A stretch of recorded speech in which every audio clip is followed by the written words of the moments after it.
Hello, everyone. I'm Brooks Rayford, CEO of NC Tech, and welcome to this briefing on the release of our quarterly leadership poll. For the past few years, we have conducted this quarterly poll, asking some consistent questions about general business sentiment from the tech dominant sector that we represent. Sometimes we include a timely question, and this most recent poll had a question about views on the administration's approach to tariffs. The second quarterly poll of 2025 was conducted from April 9th to the 11th, and we're releasing the results today. You'll find this on our website at nctech.org/pulse. We polled over 350 people and had a 37% response rate. The respondents are members of our board of directors, our board of advisors, tech CEOs of North Carolina headquartered companies, and leaders of large tech hubs or sites in North Carolina whose companies are not headquartered here but have large tech sites here. Our sponsoring partner from the inception of these polls has been the Stearns Financial Group. Their founder is Dennis Stearns. He serves on the NC Tech Board of Advisors, and he joins me today, as he typically does, to offer some of his observations from the latest poll. So welcome, Dennis. Thank you, Brooks. Welcome, everyone. Yep. So I'll walk through the results and highlight some of the areas where we've seen some shifts in sentiment or activities from the last quarterly poll, and I'll offer some commentary on overall trends that we've seen. And so my colleague Alex will move us through the slides as we get going. So let's go ahead to the first one. We ask a few demographic questions just to give you a flavor of the mix of people who responded. This is not uncommon distribution of the size of companies that are represented within the poll respondents. We have a higher percentage of companies that would be considered fairly large, 500 plus, than would be reflective in the overall business community. So that's just worth noting. Next. Typically, this is about the split, 2/3, 1/3, in terms of being headquartered in North Carolina versus not. And that also is reflective of our overall membership. So that's not only does the poll respondent group have that mix, so does our overall membership. Role in the organization, this is not an uncommon breakdown either. C-suite is highly represented, IT, et cetera. You can see the others there. Now we get into the sentiment questions. How do you perceive the past quarter has been for North Carolina's technology sector broadly? For those of you who are veterans of these briefings, you know that I always say at this point, this is how someone views the overall economy with respect to the tech sector, not necessarily just their own. We ask that question next, and there's always a bit of a difference, which I'll talk about. One thing that's new is you'll see in a very small type, but beneath the percentages is how many points up or down that number is from the last quarterly poll, which would have been actually before the holidays, just based on the fluke of timing. So pre-current administration, for example, at the state level and the federal level. So you'll see terrible is still very small. That's common, pretty typically 1 or 2% say that every poll going back the 2+ years we've done this particular format. Slightly disappointing is at 15. That's up 10 points, a little more than 10 points. So clearly there was some movement, more positive answers to the slightly disappointing category. Okay is up 16. Again, probably coming from the good and the great. So I think it's clear that although great went up a smidge, interestingly, but good went down a good bit and seems to have flowed into the okay and the slightly disappointing. So a general downward shift there. Looking back though over time, great has always been mid-single digits. That's very typical. Good has ranged from the 33 that you see here to as high as 63 last time. That was an all-time high a quarter ago, a little more than a quarter ago.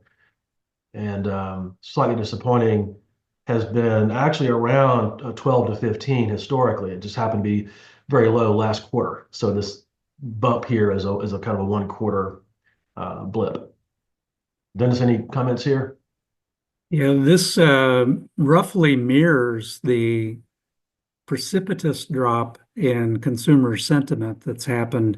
We've had multiple surveys here in the last couple of weeks, and they're all pretty dire in terms of the concern about the present and concern about the future. So it's kind of interesting because sometimes our tech sector does not sync up with the regular consumer sentiment, but in this case, it has.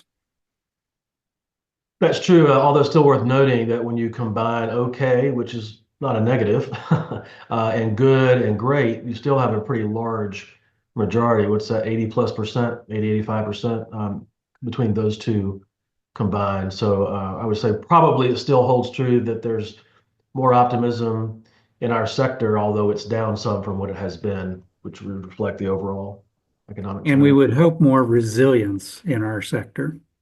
Right, right. Okay, next. Here's where we ask about how people feel about the past quarter for their own organization specifically. Um, Terrible, still a low number. It's usually around one or two. It did tick up a bit there. Slightly disappointing, up slightly. Okay was up. Good was down, but not nearly as much as it was in the previous slide about overall view of the tech sector.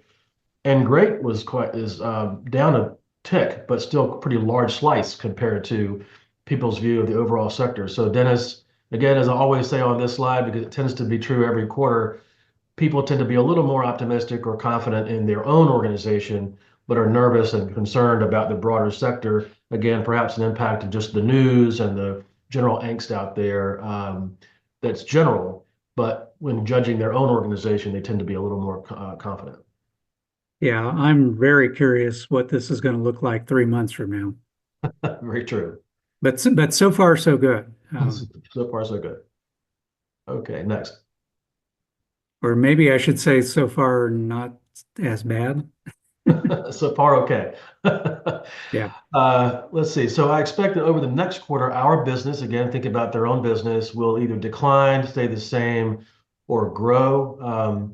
You see that decline has historically been a very low number, 1%, 2%, and it jumped 10 points. Stay the same is up moderately. And so clearly the grow section still is majority, but some of that has moved into stay the same and even down into decline. That's where the distribution sort of flowed this time. If you look historically at this one, um, the decline at roughly 12% is the highest by double it's ever been in the history of this poll. It's typically one or two. 2 years ago, in one of those quarters, it was six, and here it is almost 12. So this is very much a one-time bump. Again, interesting to see if that trend continues. Stay the same actually tends to be, this is on the high side. It typically has been in the 20s or low 30s. So this is fairly consistent across quarters, dating back a couple of years. And grow has been higher. We've had as high as 78% about a year and a half ago. Last quarter it was 73. So definitely a big drop in the optimism.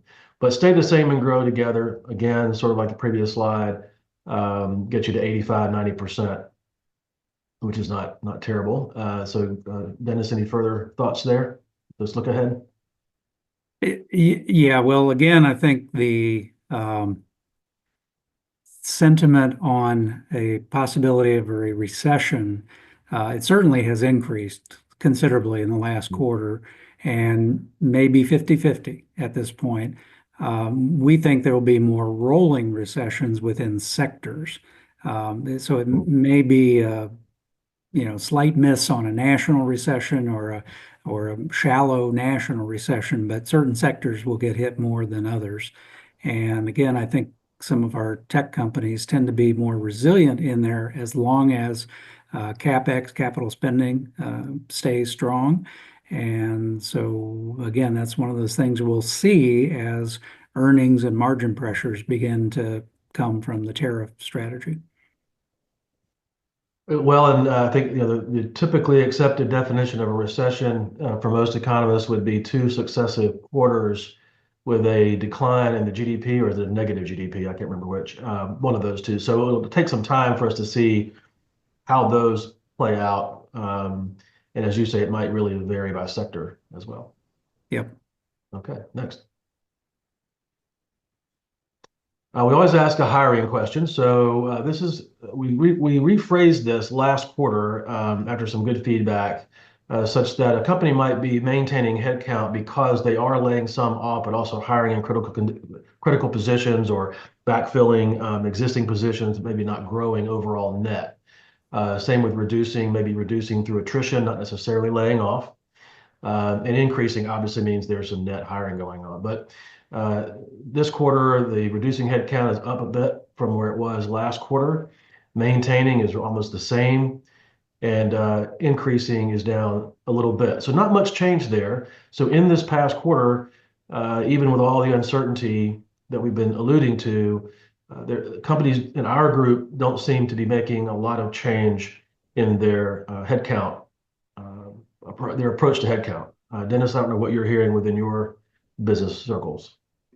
Yeah, well, if you take the 10 sectors of the S&P 500, what we're looking at here would be a top 10% result, meaning that our tech companies, again, are generally more resilient and they are not as worried about the growth of headcount or even maintaining their existing employee base. No. Well, it's worth noting the increasing headcount, which still is sizable here. It's down quite a bit from its common number over the last couple of years, where it's been mid to upper 60% range is in the increasing headcounts category.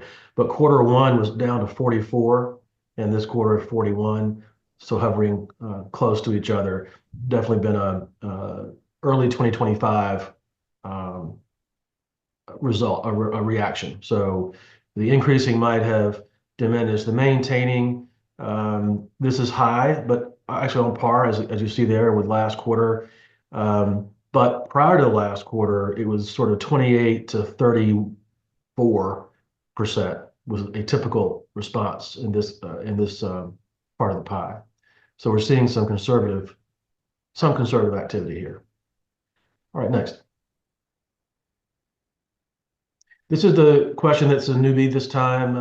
Do you approve of the Trump administration's approach to tariffs? 18% yes, just over half say no, and about a third are unsure. This may be reflective of the sector that we represent, although we do have quite a mix of companies types within our membership, and that would have been polled here. Dennis, I don't know how you feel this may track with national polling about people in general or consumer sentiment as being affected by the tariff approach. And I think part of it is we don't know what the approach is going to be in the end because there's been so many changes, sometimes intraday changes as to what's being tariffed and what's not. Well, that's exactly right. The one thing that a lot of CEOs don't like is uncertainty. The stock market doesn't like uncertainty either. And so these numbers are actually better than the national polls. The national polls are that more people are concerned about various elements of the tariffs. In some cases, it's concern about inflation becoming a problem again. It's other places, it's will I keep my job? And if this were the Texas Technology Association, I can tell you that Texas is in one of the greatest turmoils possibly in the history of the state right now, or at least the last 100 years. And they had a ballistic missile shot up of exports and things after the Canada-Mexico original treaty in 2020. And this is retooling supply chains and creating all kinds of havoc. North Carolina is experiencing some of that, but not nearly to the extent that Texas is. So again, I think depending on where you are, and maybe even where you are within the state, these numbers would be different. That makes sense. Yeah. Okay. Next, please. We asked two open-ended questions in this poll. One is looking forward over the coming 12 months, what makes you optimistic? And the next slide will be the opposite of that, what concerns you about the next 12 months. It's always interesting how sometimes the same topics appear on both slides because some people might, for example, you see here tariffs and trade policy. showed up as something that a number of our respondents felt optimistic about. Same with government administration, the economy generally, interest rates and inflation, hiring, job creation. So those are some of the things that popped up on what people are optimistic about. And if you'll move to the next slide, you'll see that some of those same things appear. People concerned about economic and political uncertainty, concerned about the current administration and policy changes, concerned about trade and tariff policy, and to Dennis's point, recession and economic turndown. You also touched on supply chain disruption, which you hear about a lot right now. It's hard to buy anything that doesn't have some components in it that came from elsewhere. And so just this week, we saw that uncertainty rise up when it comes to electronics. And initially, the announcement that tariffs would not apply to electronics, or then it was said they wouldn't apply to parts that go in those electronics. And then another statement that will coming soon, it will apply to all of those in the next month or so. So there's a lot of uncertainty out there. And I think that's why in one of the earlier slides, a fairly large chunk said they were just uncertain or unsure about their views on the approach to tariffs until they see how it maybe plays out a little more. What do you see on these two slides that caught your eye, Dennis? Well, just as you said, the uncertainty index, the volatility, uncertainty, complexity, and ambiguity index, the VUCA index, is actually peaking at all-time highs right now. So it's not just uncertainty; it's all those elements. And I think the supply chain issues, we work with a lot of public companies and private companies, and many of them are scrambling to try to figure out what they can do. They're doing scenario exercises to figure out, okay, depending on where we land, how can we retool what we're doing?